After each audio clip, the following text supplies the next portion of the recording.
முறை, அதுதான் மரபு என்று ஒரு இலக்கணம் வகுத்த காலத்தில் இளங்கோவடிகள் செட்டியாருக்கு ஒரு இலக்கியம் எழுதினார். அரசனை காப்பிய தலைவனாக ஆக்குவது என்பது வேண்டியது இல்லை, சாதாரண குடிமகனை கூட என்ன செய்யலாம், காப்பியத்தினுடைய தலைவனாக ஆக்கி காட்டலாம் என்று சொல்லி இளங்கோக்கை என்று சொல்லப்படுகிற செட்டிமாரில் ஒருவனாக இருக்கக்கூடியவன் என்ன பண்ணார், காப்பிய தலைவனாக காட்டினார். மிகப்பெரிய புரட்சி என்றார்கள்.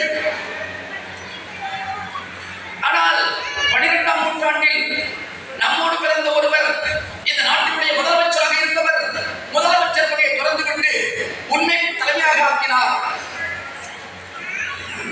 சாதாரண குடிமகனை காப்பியத்தினுடைய தலைமையாக ஆக்கினார். ஒருவர் அல்ல, இருவரை அல்ல, 63 பேர்களை ஆக்கினார். இல்லையா? அந்த இலக்கியத்துக்கு பேர்